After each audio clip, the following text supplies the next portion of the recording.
Hello and welcome everyone.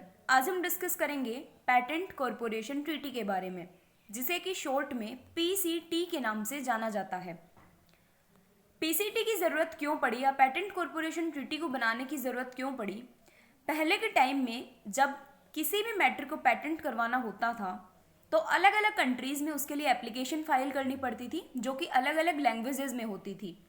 तो यानी कि किसी एक पर्सन को अपना मैटर पेटेंट करवाना है, अपना इनोवेशन जो है उसे पेटेंट करवाना है, तो उसे अलग अलग कंट्रीज में पेटेंट कराने के लिए अलग अलग एप्लीकेशन को फाइल करना पड़ता था, जो कि एक बहुत ही ज़्यादा लेंदी प्रोसेस है। तो इस समस्या का समाधान करने के लिए पेटेंट कॉरपोरेशन ट्रीटी को इन्वेंट किया गया। पेटेंट राइट्स के लिए आवेदन करने और उसका निस्तारण करने में बहुत ज़्यादा टाइम और बहुत ज़्यादा पैसों की आवश्यकता पड़ती थी। इसीलिए सन 1970 में बहुत सारे देशों ने मिलकर पीसीटी को स्वीकार कर लिया। यानी कि पेटेंट कॉरपोरेशन ट्रीटी क्या बोलती है कि किसी भी मैटर को अगर पेटेंट करवाना है तो पीसीटी के तहत अगर कोई पर्सन पेटेंट कराता है तो जो भी देश पीसीटी के सदस्य हैं, जो भी कंट्रीज पीसीटी के मेंबर बन चुके हैं, उनको सिर्फ एक ही एप्लीकेशन फाइल करनी होगी और वो भी सिर्फ एक ही लैंग्वेज में फाइल करनी होगी। वो जिस लैंग्वेज में चाहे उस लैंग्वेज में उसको फाइल कर सकते हैं। जितने भी पीसीटी के जितनी भी कंट्रीज मेंबर होंगी वहां पर वो मैटर अपने आप पेटेंट के रूप में घोषित कर दिया जाएगा या मान लिया जाएगा। इसीलिए 1970 में बहुत सारे देशों ने मिलकर पीसीटी को स्वीकार किया। 1978 में कार्य करना भी स्टार्ट कर दिया। स्टार्टिंग में पीसीटी के जो मेंबर कंट्रीज थी वो 18 मेंबर कंट्रीज थी।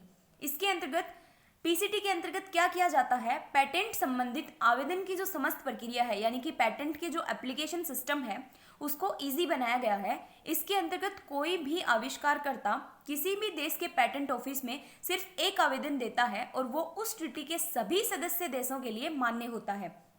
यानी कि अगर एक कंट्री में एप्लीकेशन फाइल करेगा कोई पर्सन किसी पेटेंट के लिए, तो वो उस पीसीटी के सभी मेंबर कंट्रीज के ऑफिस में आवेदन अपने आप चला जाएगा और वो मान्य हो जाएगा। इन्वेंटर का ट्रीटी के सदस्य देशों में से किसी एक देश का सिटीजन होना कंपलसरी है। यूँ नहीं है कि आप किसी ऐसे कंट्री से बिलोंग करते हो जो कि पीसीटी का मेंबर है नहीं और उसके बाद आप फाइल कर रहे हो। आपको पीसीटी का मेंबर होना, पीसीटी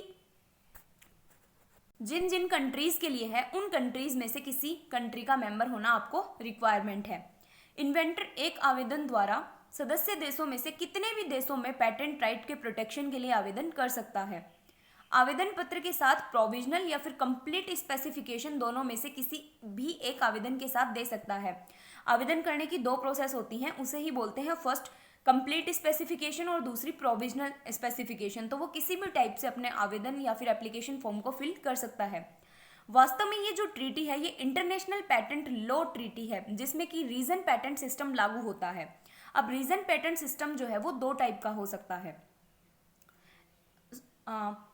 नेशनल पेटेंट सिस्टम और रीजनल पेटेंट सिस्टम। यानी कि जो पेटेंट का सिस्टम होता है वो दो टाइप का होता है, पर ये जो पीसीटी है ये रीजनल पेटेंट सिस्टम के ऊपर बेस्ड होती है। नेशनल पेटेंट सिस्टम क्या बोलता है कि अलग अलग देशों के लिए अलग अलग पेटेंट राइट्स के लिए एप्लीकेशन देनी पड़ती है, यानी कि हर कंट्री में अलग से एप्लीकेशन दो। रीजनल पेटेंट सिस्टम बोलता है कि आप पेटेंट ऑफिस में अनेक देशों के लिए सिर्फ एक एप्लीकेशन दो और आपका काम हो जाएगा। तो ये डिफरेंस था, और जो पीसीटी है वो रीजनल पेटेंट सिस्टम के ऊपर बेस्ड है। अब पीसीटी के क्या उद्देश्य हैं और क्या इसके एडवांटेजेस हैं? तो इन्वेंशन के लिए अनेक देशों में आवेदन करने में बहुत ज़्यादा पैसा लगता था, बहुत ज़्यादा टाइम लगता था, लेकिन अब ये प्रोसेस जो है वो ईजी हो गई है और टाइम भी कम लगता है। इन्वेंशन से रिलेटेड टेक्निकल नॉलेज प्राप्त करना अब सुविधाजनक हो गया है। कई देशों में पेटेंट राइट्स प्राप्त करने के लिए समस्त प्रक्रिया एक ही देश के एक ही पेटेंट ऑफिस द्वारा पूरी करने की सुविधा प्राप्त होती है। यानी कि बहुत कम टाइम लगता है। एक ही ऑफिस से आप बहुत सारी पीसीटी की जो मेंबर कंट्रीज हैं वहाँ पर आप सब जगह अपने मैटर को पेटेंट करवा सकते हो। एक ही बार में अपनी एप्लीकेशन जो है उसको भेज सकते हो, अपनी एप्लीकेशन फाइल कर सकते हो। अब पीसीटी की प्रोसीजर में एक इंटरनेशनल फेज आती है, क्योंकि हमने अभी पीछे के जो लेक्चर था उसमें देखा था कि पीसीटी जो है वो एक इंटरनेशनल ट्रीटी है, इंटरनेशनल बेस्ड है। तो इसमें एक इंटरनेशनल फेज आती है। इसका प्रोसीजर होगा कि एक ही इंटरनेशनल आवेदन पत्र को ट्रीटी के सदस्य देशों में से किसी भी देश के एक पेटेंट ऑफिस में एक ही भाषा में देना है। उस आवेदन का एक ही पेटेंट ऑफिस जो कि रिसीविंग ऑफिस होता है, वहाँ पे उसकी जांच होगी कि क्या ये इन्वेंशन पेटेंटेबल है या फिर पेटेंटेबल नहीं है। उस आवेदन की सर्च रिपोर्ट के साथ ही पेटेंट ऑफिस द्वारा केंद्रित प्रकाशन यानी कि सेंट्रलाइज पब्लिकेशन होकर अन्य देशों के पेटेंट ऑफिस को भी वही ऑफिस जो है वो सूचना प्रदान कर देता है। इन्वेंशन के पेटेंटेबल होने या न होने की रिपोर्ट प्राप्त कर सकते हैं। ये सारी जो प्रोसेस है उसे बोलते हैं international phase of PCT procedure, यानी कि इंटरनेशनल वे पर कैसे काम होता है। सबसे पहले आपको किसी भी एक कंट्री में अपनी एप्लीकेशन को फाइल करना होगा, उस कंट्री के पेटेंट ऑफिस में जाके। उस पेटेंट ऑफिस में अगर आप जाओगे तो वो आपको पहले चेक करेंगे कि आपका जो मैटर है वो पेटेंटेबल है भी या फिर नहीं है, यानी कि वो सारे जो पेटेंट की जो सारी जो रिक्वायरमेंट्स हैं उनको फुलफिल कर रहा है या नहीं कर रहा।